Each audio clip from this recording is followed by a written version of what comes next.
été pendant 10 ans ingénieur chimiste. En 2005, j'ai lâché ce job-là et puis je me suis décidée à faire vraiment ce qui me plaisait, à savoir dessiner et écrire. J'ai entrepris une formation à distance en fait sur l'illustration pour la littérature et la presse jeunesse. Et puis en 2007, j'ai commencé à proposer des choses à des éditeurs jeunesse.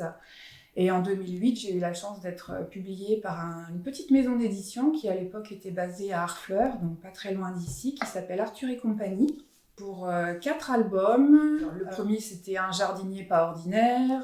Après, il y en a eu un sur les abeilles. Il y a eu aussi un album à colorier et enfin un sur les coccinelles, donc ça s'appelait Demoiselle Coccinelle. Et en 2012, j'ai lancé ma propre maison qui s'appelle Vert Pomme. Ça me permettait aussi de mettre en valeur un petit peu mon travail et mes idées. Ce qui était très important pour moi, c'était de faire de la bande dessinée vraiment adaptée aux plus petits.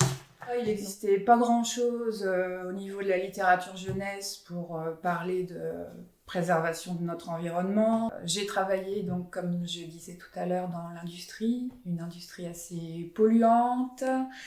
Je pense que ça m'a sensibilisée justement aux effets des activités humaines sur la nature et sur les humains aussi, bien sûr. Donc, je sais pas, c'est quelque chose qui a toujours été en moi, même dans mes premiers projets en tant qu'auteur et illustratrice.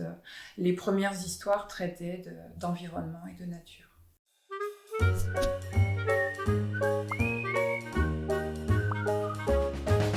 Le but, c'était pas uniquement de me publier, c'était aussi de publier des gens dont je trouvais qu'ils avaient certains talents. On est une quinzaine à peu près quand même dans tous les livres de Vert Pomme. À ce jour, il y a 22 titres. Je n'en ai fait qu'une petite partie.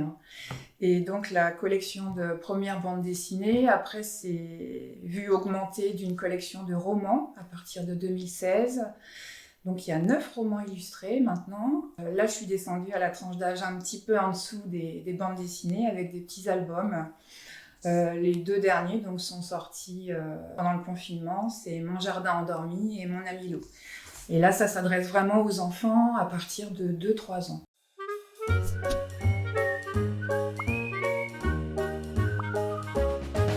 Déjà, c'était un lancement de collection, donc j'estimais qu'il en fallait au moins 2 pour commencer. Il y en avait un qui allait parler de choses plutôt autour des saisons printemps-été, donc là c'est Mon ami l'eau. Et un plutôt sur les saisons froides, donc automne et hiver, c'est Mon jardin endormi. En plus de l'histoire, à chaque fois, il y a des petites pages pédagogiques à la fin du livre. Donc là, c'est vraiment simplifié, c'est adapté aux plus petits. Donc ce sont des tout petits formats, avec assez peu de texte, des images vraiment très lisibles pour les plus jeunes. Je travaille à la fois en traditionnel et aussi sur tablette. Ça dépend vraiment des livres. Moi, j'essaie de faire des choses avec des couleurs assez vives, des aplats de couleurs, même si évidemment il y a des textures et des nuances, mais c'est vraiment un dessin qui est très très lisible.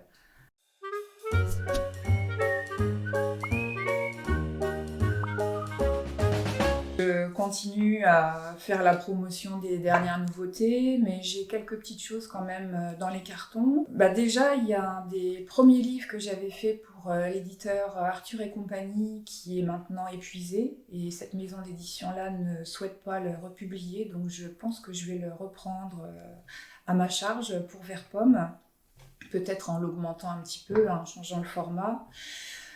J'ai également reçu en fin d'année quelques propositions de textes que je trouvais assez intéressantes de la part d'auteurs qui traitaient des sujets aussi variés que la pollution des océans, le végétarisme, mais d'une manière vraiment rigolote. Moi-même, je ne suis pas végétarienne, donc je ne suis pas très militante là-dessus, mais c'était assez rigolo, sur les déchets aussi. Alors là, ce serait plutôt pour du roman, premier roman, essentiellement. Moi, ce dont je parlais tout à l'heure, donc l'album, là, c'est plutôt donc, pour les plus jeunes à partir de 4 ans. Et j'ai aussi une petite idée d'un album que je pourrais faire donc, entièrement, texte et illustration, et qui parlerait donc des mini-jardins, des choses toutes simples qu'on peut avoir chez soi, sur son balcon, des jardins de ville en fait. Et voilà, ça s'appellerait « Si tout va bien et si j'arrive à le sortir, mon tout petit monde ».